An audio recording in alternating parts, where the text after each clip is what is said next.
Teman-temanku, shalom, apa kabarnya? Semoga dalam keadaan yang baik, sehat, dan diberkati oleh Tuhan ya.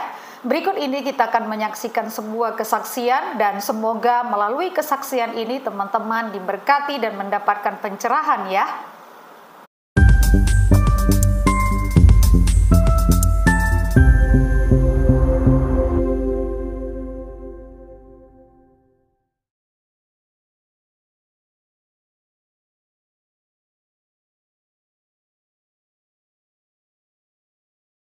We constantly hear from both religious leaders and governmental leaders that Islam is a religion of peace.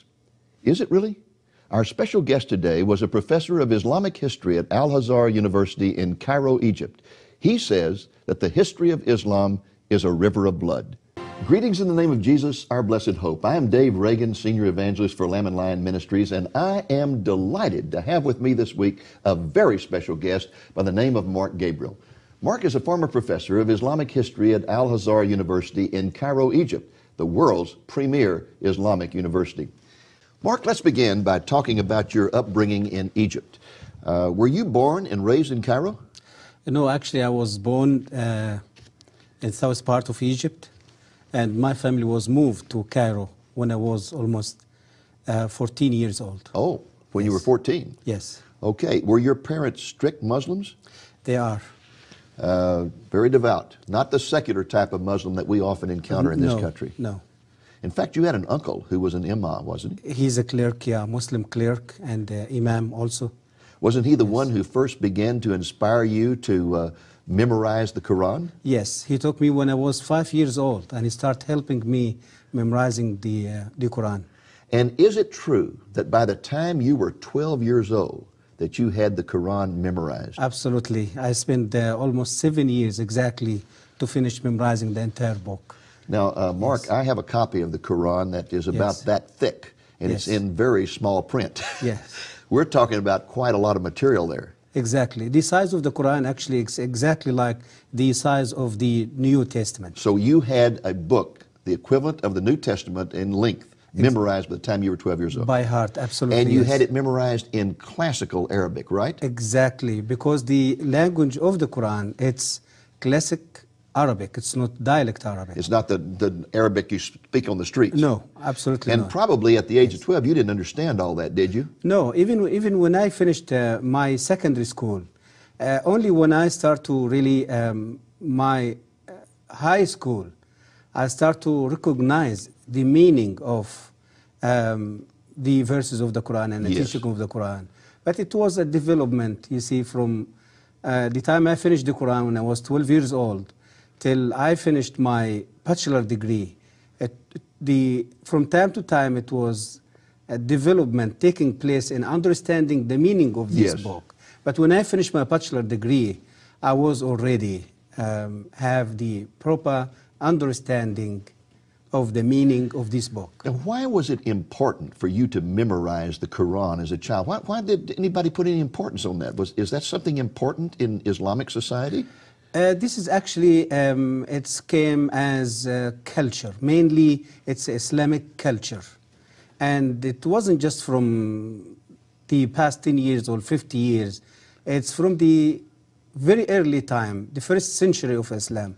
Muslims start to take care of giving the Quran from generation to generation. I see. By memorizing the book by heart. Okay. Yes. Now, were you ever exposed to any Christians while you were growing up, either missionaries or Coptic Christians, the basic Christianity of Egypt? Absolutely. I saw Christians living in my neighborhood, living in my country, Egypt, as minority. But the things that Christianity in Egypt didn't have really the power to influence Muslims. And this is the reason why I wasn't influenced by this type of Christianity during all my life, because the Christianity in Egypt is so tradition. Yes. More than 90% of Egyptian Christians, they are tradition. A very liturgical type exactly. of yes. But there is one incident happened when I was a little child with a Christian priest from that church.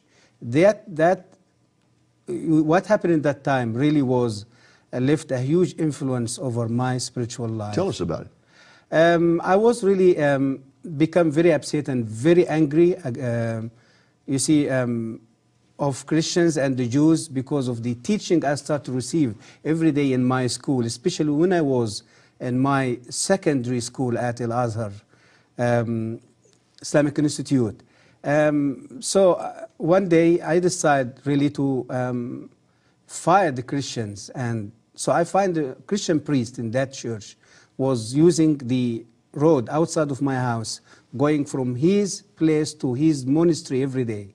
So every day I stand in front of my house and I start to just hit him with the stones and with, you see. How old were you at that time? And that time I was 13 years old. And you're throwing stones at a Coptic priest? Absolutely, and I injured his head. I injured him in his head terribly, and they took him to the hospital. But this man, when he get out of the hospital, he just came just to find out what's going on with me, why I'm treating him that way. He came back and found you? Yes, yes.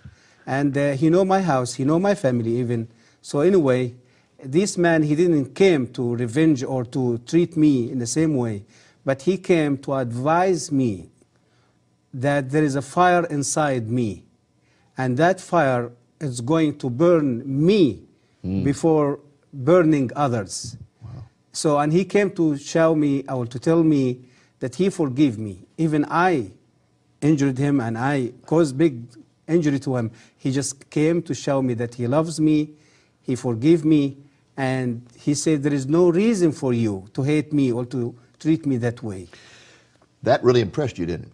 Absolutely. This was really influenced my spiritual life, even when I grow up and I become one of the best students in my university. Now, you were basically sitting on top of the world as a person who was a professor of Islamic history at Al-Azhar University.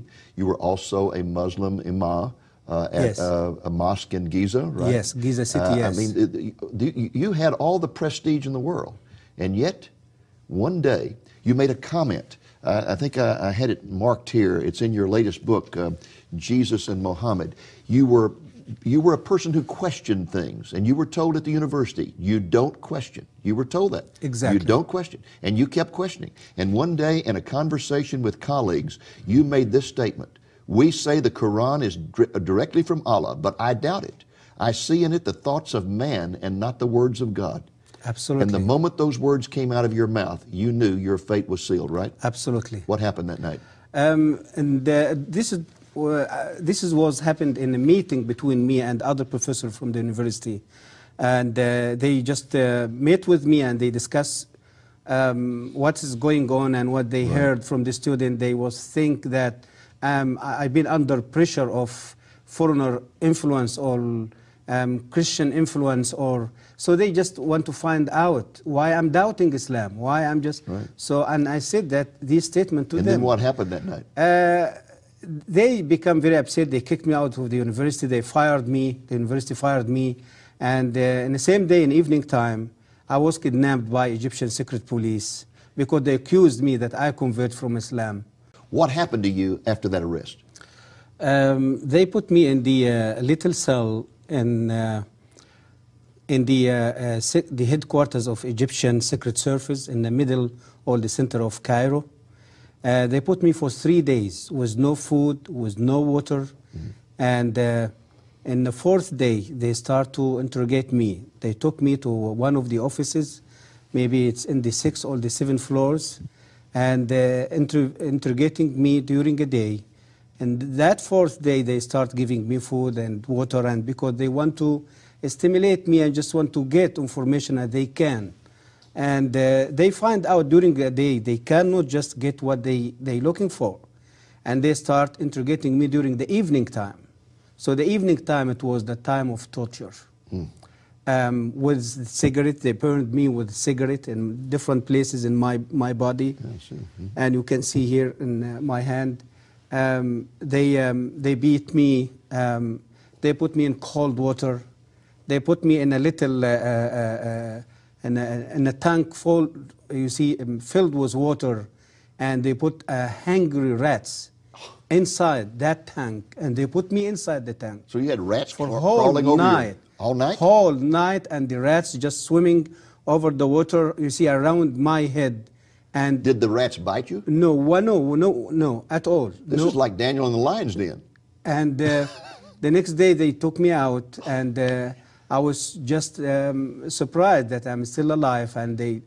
But I don't know what is the next. So, and after that they put me in a little cell with a vicious, hungry dog. And when they put me in a room and they closed the door, and I sit in the middle of the room, and I was thinking that I'm going to be beaten by the dog. Dog, it will eat me. It will. So, but I was surprised when I found the dog. He just came and sitting in my right hand side. In fact, he licked you on the ear, didn't he? And he licked me in my ears.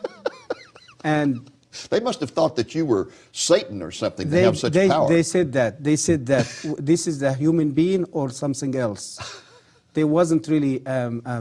They believe that there is some spirit or some. So at that point, didn't they decide to just turn you over to some guys in a cell and tell them that you had renounced Islam and let them kill you? Yeah. So this is the understanding that. I've been questioned by professors at the university. I've been fired by the university. To them, means this guy, he's just out of Islam now. He's convert now. In fact, they wanted to find out what missionary had converted you, didn't they? Exactly. And you hadn't been converted. Exactly. No, I have no idea about Christianity in that time. Yes. About Christ. I never even discussed Christianity. But automatically in Egypt, when someone decides to leave Islam, yes, they will accuse him automatically that he became under pressure from church or some Christian and he converted to Christianity. Well, how in the world did you get out of that situation without losing your life? I was crying before the God who was created me in that time. I wasn't know who is. Yes. After 15 days, my uncle, he was working as the vice president of Egyptian parliament. He was visiting Russia at that time. When he came back and he heard about my kidnapping, and so he came with permission from the government, and he came with his car and he took me out of the prison. So you got out of prison due to the political influence of a relative who had been out of the country. Absolutely. And then when you went home, I understand your father tried to kill you. My father, he tried to kill me later, after 1 year searching for God, find out who is God, you see, till I received a Bible from a Christian pharmacy. So when I start reading the Bible, I start to find the truth about Christ. After I give my life to the Lord, I lived 1 year, whole year as a secret believer. So when my father heard about my conversion, he shot me with his own gun. He tried to kill me. So you were given a Bible by a Christian pharmacist, and that brought you to the Lord. Yes. And when that happened, your father decided to kill you for the honor of the family, I guess. Because, he just felt there is a shame going to be over him and all the life, or the family, even the community. And so he shot at you several times and all the bullets missed? No, one bullet missed me, about maybe 5, 6 bullets. I understand that your sister finally got your passport, got you out of the country, and where did you go? When my father, he just shot me and tried to kill me, I was running away from his face, and I went to my sister, and in my sister's house, I put the whole situation in front of the Lord, and the Lord showed me to get out of Egypt in the same evening, same day. My sister helped me. She brought my stuff. And where did you go to when you fled? I fled to South Africa by the road, traveling from Cairo to South Africa for 3 months over the road. And I was the first Egyptian who did overland journey between Cairo and Johannesburg the trip take almost 3 months. Okay, and so then you get to South Africa, and did you meet some Christians there? Yes, in South Africa I met with many Christians, and many churches, they start to hear about my story because the public media in South Africa, they wrote articles and published articles about my story. And Is it true that assassins were sent to South Africa to kill you? Absolutely. In South Africa, especially after I wrote my first book in South Africa, and my activity became very well known, and Muslim community, they felt they threatened by my activity there, and by this book was released there in Johannesburg in 1996, and they tried to end my life there few times. This religion of peace, just because you question Islam, this religion of peace kidnaps you, tortures you, tries to kill you, and even sends assassins to kill you in South Africa. Yeah. That's some religion Yeah. of peace, isn't it? Yeah, this is how the world really been deceived by the media, by the world media, the secular media, by Islam. It's not religion of peace. And tell us, when you arrived in South Africa, you said you met some Christian friends. In fact, I think you lived with a Christian family for a while. Yes. But let's just back up for a moment, because I know you became a Christian before you left Egypt. Egypt, yes. What appealed to you about Christianity? Before I met with Christ, I lived for 34 years under Islam, believing in Islam, serving Islam, learning about Islam, teaching about Islam. And I lived another year without faith after I find myself, I'm already out of Islam. So I lived for 35 years searching for peace, searching for the true God who is going to show me that He loves me more than anything in this world.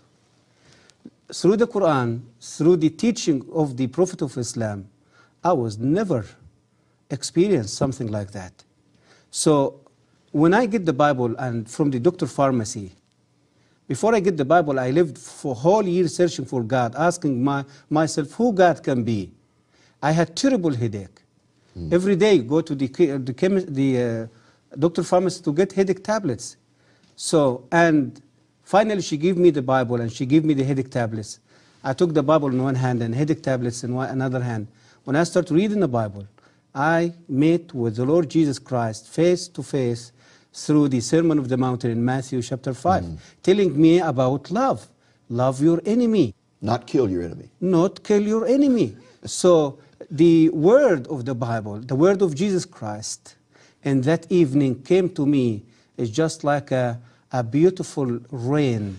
And so you began to find the peace that had eluded you all those years. Exactly. For peace, forgiveness. I felt for the first time that my sins has been forgiven. Hallelujah. And I being justified already by the blood of Jesus. I was lived for 35 years with guilt. The guilt of my sin, the guilt of living as a lost person. I don't know who going to forgive my sin. I don't know who going to rescue me from the punishment of Allah. I don't have no assurance that I can be in the right place, you see, Actually, to live the eternity. In Islam, you never really know for sure whether you're saved or not. Muhammad didn't know whether he was saved or not. Absolutely not. Isn't that something? Yes, this is true. Now, very quickly, we only have about 2 minutes in this segment.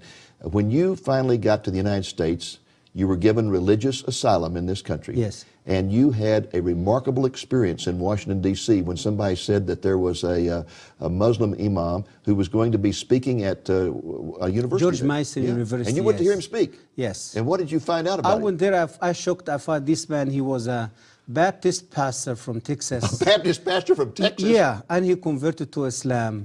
And he now preaching, you see, for Islam in George Mason University and sharing his testimony.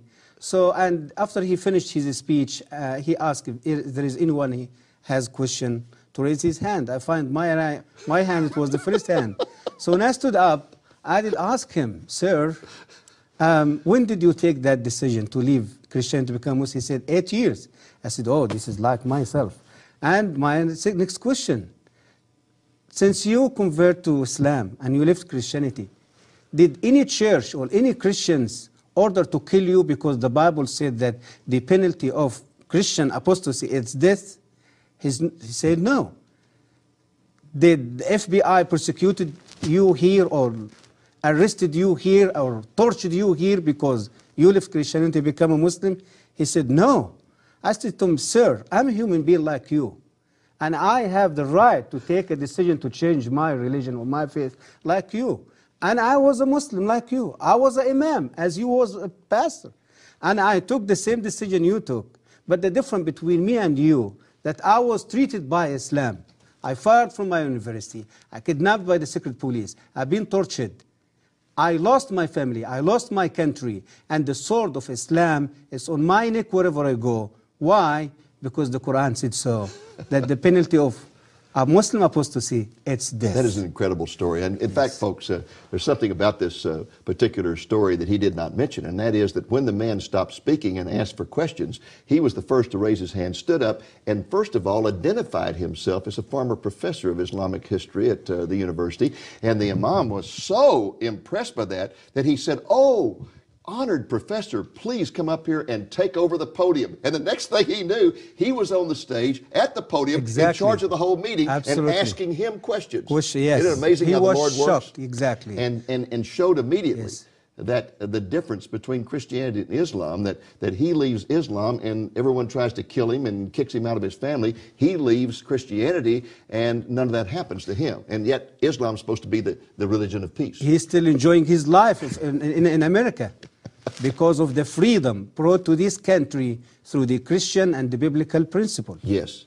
You know, the point that you made a few moments ago about no one in Islam knowing for sure whether they're ever saved or not, Yes. unless they die as a martyr. Yes. Then they have the assurance of salvation. Absolutely, this But is true. otherwise, there's no assurance. Even, again, Muhammad did not know for sure whether he was saved or not. Yes. That is a horrible thing to think you're having to earn your salvation, and no matter how hard you work, Exactly. you still don't know. Exactly. You still don't know. Exactly, this is What true. what a glorious thing it is that to encounter grace. Grace. Absolutely. I was questioning, the doctor pharmacy was giving me the Bible after Muslims, fanatic in Egypt, attacking a Christian church. I was so upset. I was so little baby Christian. I did ask her, why people you can defend your church, you defend your people. What she said to me, she said to me, Mark, I want to say something to you. Our God, He is not in need for us to defend Him or to kill others to defend Him or to defend His church. Our God, He is strong enough to defend Himself, His name, and His people. Mark, most of our viewers have never read the Quran, and they don't know really how different it is from the Bible. So fill us in. Give us a comparison here between the Bible and the Quran. Yes, the Quran, as Muslims believe, considered the holy book of Islam. The size of the Quran, it's exactly like the size of the books of the New Testament. And the book contains 114 chapters. Which are called surahs. Which called in Arabic term, Arabic language, surahs. Okay. Exactly. And the book is considered, as the Muslims believe, the word of Allah, who was revealed directly from Allah to Muhammad through the angel Gabriel. Okay. Now, how does it differ, though? I mean, an average person, let's say an average Christian, has read the Bible, and he's aware that when you start reading the Bible has lots of stories, and it tells this story and that story, and the relationship with God, the nature of God is taught through stories, but you don't find that in the Quran. No, actually, the Quran wasn't really organized logically. And when the Quran usually discuss about a specific story, for example, like the story of Abraham, or the story of Joseph, or the story of Moses, you're going to see that these stories, it's in all over the Quran. All over. So you it's have... like somebody shot a shotgun. And exactly, exactly. And the Quran, even when they translate the Quran into English or another foreign non-Arabic language, they just transfer the meaning of the Quran, you see, to the English or another language. But even even you try to study the Quran, learn about the Quran from the English translation, you're going to miss more than 60% or maybe 70% of the real meaning of the Quran. I find it one of the most difficult books I've ever tried to read in my life because it is so disjointed. It just, there's a sentence here and then the next sentence may not have anything to do with that sentence and the one after it may not have anything to do with it. It's like in American literature we have what's called stream of consciousness writing, where the person just writes whatever pops into his mind, and he may be talking about a carnival here and about going to church there and whatever, and it just has no relationship one to the other. It's very difficult to follow. Exactly, exactly. Now, the Quran is supposed to be the words of Allah. Yes. The Hadith is another book in the Islamic theology. What is the Hadith? The Hadith, it's the word of Muhammad.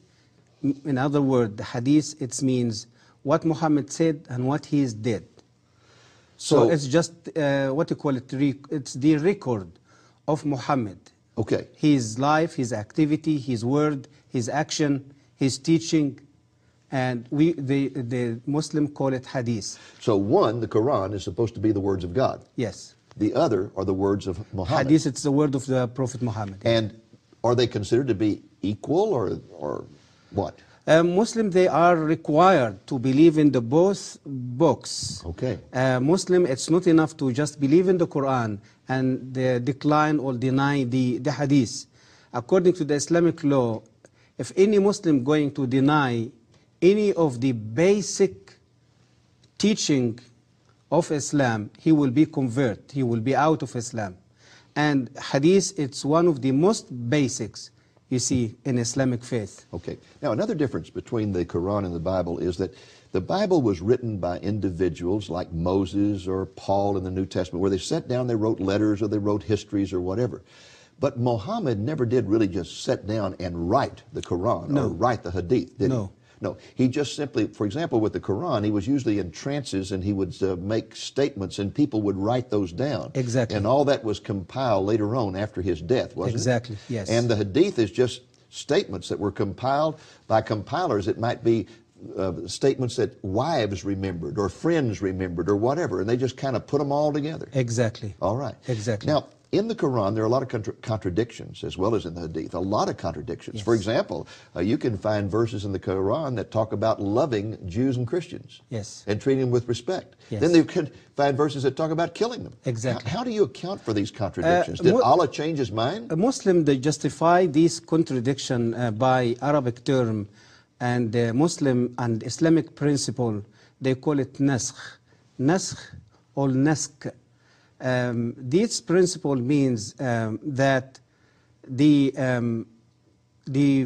future verse going to come, it's going to decline or cancel the what you call it, the previous verse. Okay, so a later verse, yes, would cancel out an earlier verse. Exactly. This that is, might contradict with it. They call it naskh. If you ask them, but why Allah do that? They will say He do that for the benefit of Muslims and for the benefit of the human being. For example, I remember you giving an example about alcohol. Yes. Give us that example. Exactly. Like, for example, when Muhammad started to preach about his religion, the people in Arabia at that time, they was alcoholic addicts. They loves alcohol. They cannot live without alcohol. And he finds it's going to be too difficult if he's going to give them a command to stop drinking alcohol and to obey his command. So what he did, he just gave them a halfway command. He said to them, no problem, keep drinking alcohol, but when you're going to come to pray to the mosque, you have to stop drinking alcohol till you finish your prayer, and after you finish the prayer, you can go back and drink alcohol again. So after a while, he came back to them and he said, no, this doesn't work. No alcohol going to be allowed anymore. And another verse came and canceled the previous verse. And Muslims, they become very upset, very angry. But how come? We can't do that. And a later verse says, okay, don't worry. Be patient. Believe in Allah. Believe in His Prophet Muhammad. Believe in His Quranic word. And if you're going to have the ability and you're going to stop drinking alcohol in your life, Allah, He is not going to forget that.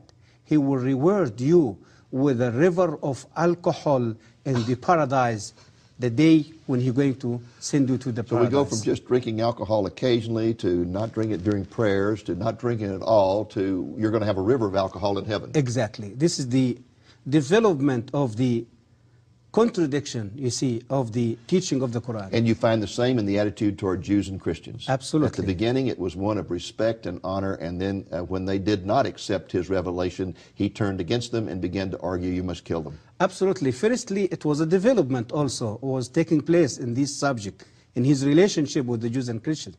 Firstly, He started to adore Christians and Jews, saying a wonderful thing, people of God, the people who carry His word, the people who protect His word. And later, He said, yes, you are these people. But listen, I am the final prophet, came with a final testament. You have to believe in me. Means he start to debate them and reaching out them. So they refused. They asked him sign. The Quran says so. Ask him sign. Give us a sign that we can believe. So, and he cannot give a sign. And he went back to Allah and cried before Allah, help me to perform miracle or to give sign to these people that they can follow me. And Allah became very upset with him and said to him, okay, listen, go back to these Jewish people and these Christian people. Tell them Allah gives you plenty miracles in the Old Testament, and always you rebels and against him. No more miracles. It is only one way to submit to Islam, to accept Islam, or to pay the tax. And if you refuse to do so, you will be killed.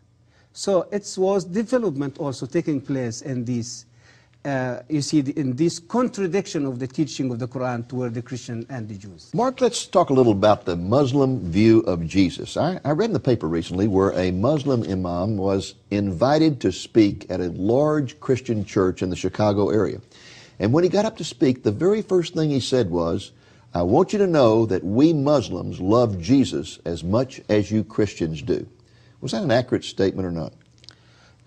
It's not. Absolutely it's not. And the statement of this man, it's a deceitful statement. Why? Because the image of Jesus Christ in the brain of Muslims, in the Quran, in the Hadith, in the teaching of Muhammad, it's totally different than the biblical Jesus. The Quranic teaching and the Islamic teaching about Jesus, it's Jesus, just he is the son of Mary. He was born from Mary through a miracle performed by Allah. And he cannot be the son of God. He cannot be God. He wasn't crucified.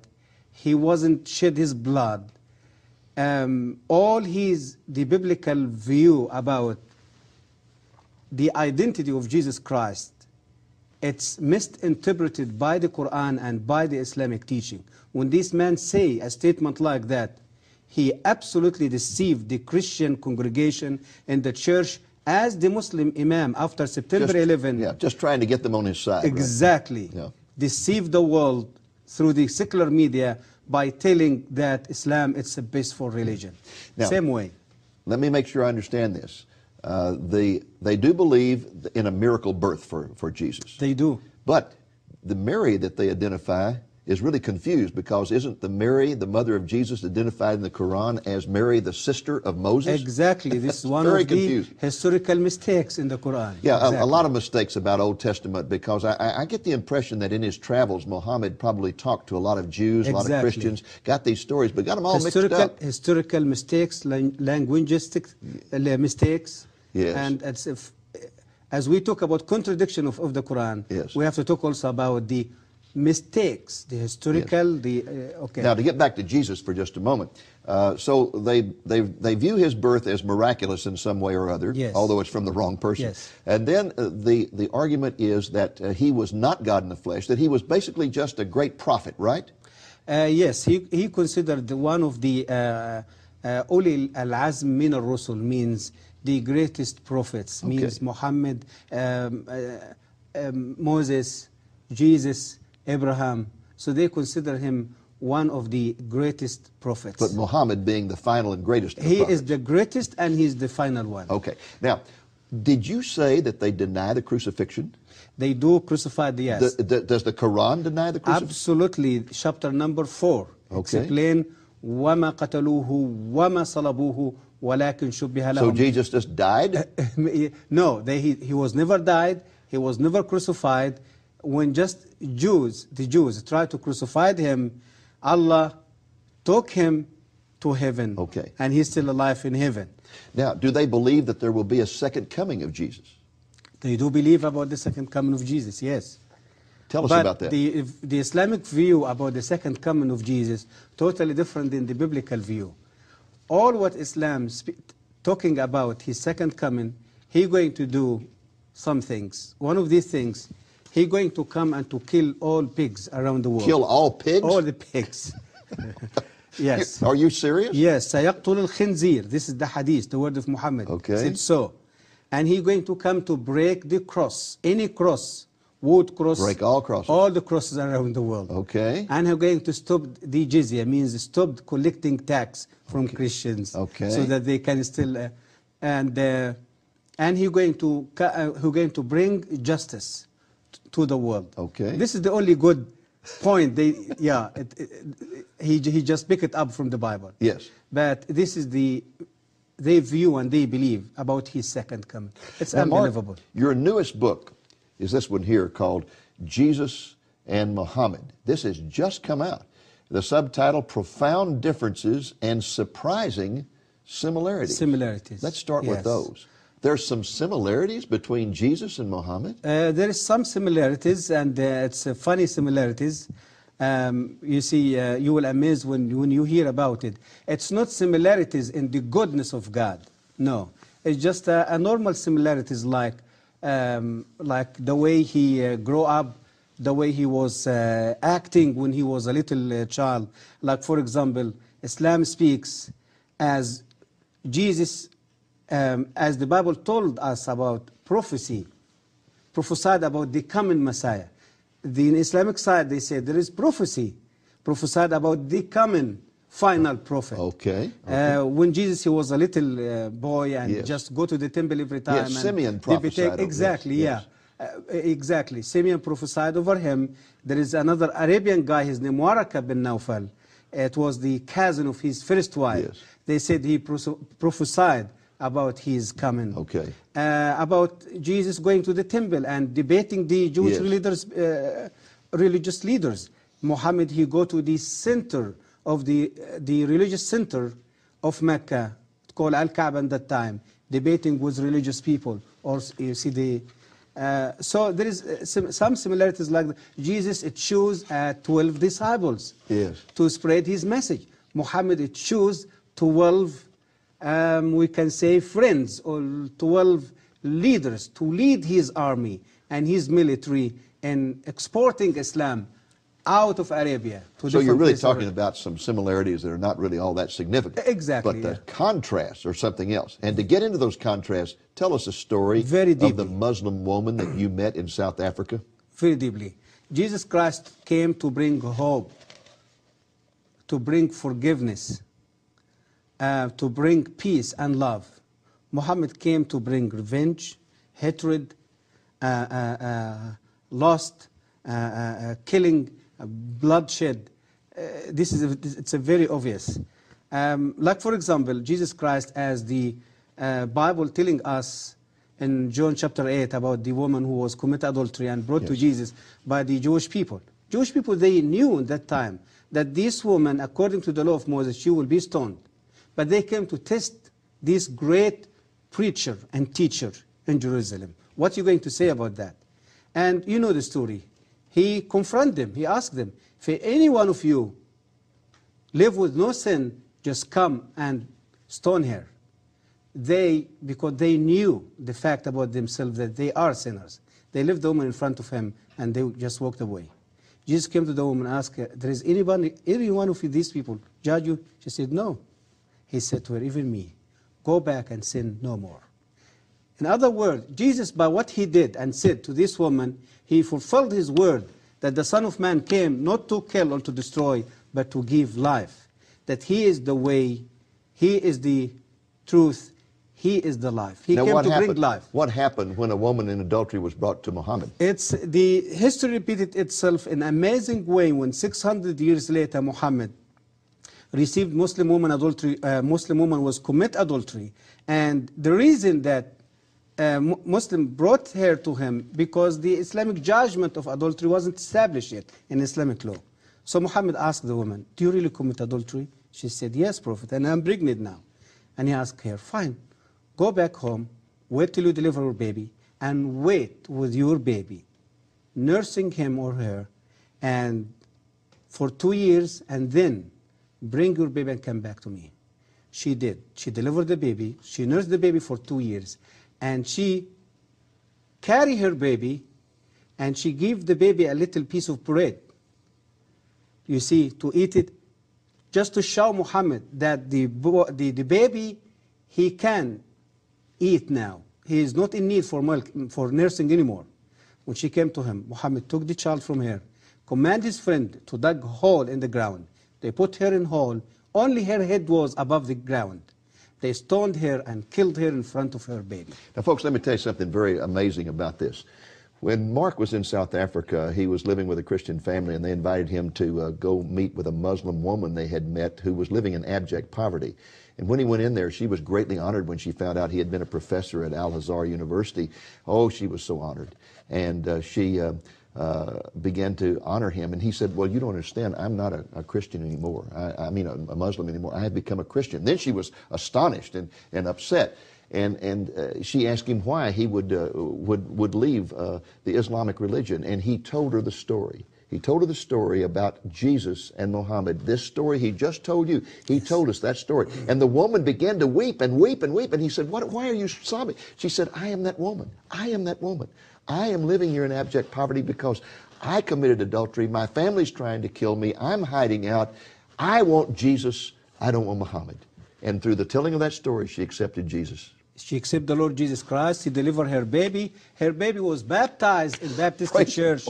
And we just praising the Lord for that. The whole book, Jesus and Muhammad, that tells stories about amazing parallels between the life of Muhammad and Jesus, where they had similar situations, and shows the difference in the way in which they responded to them. Mark, our time is almost. Teman-temanku, Mazmur 37 ayat 23 sampai 24 mengatakan, Tuhan menetapkan langkah-langkah orang yang hidupnya berkenan kepadanya. Apabila ia jatuh, tidaklah sampai tergeletak, sebab Tuhan menopang tangannya. Teman-temanku, di dalam mengikut Tuhan memang tidak akan selalu menyenangkan dan tidak akan selalu lancar.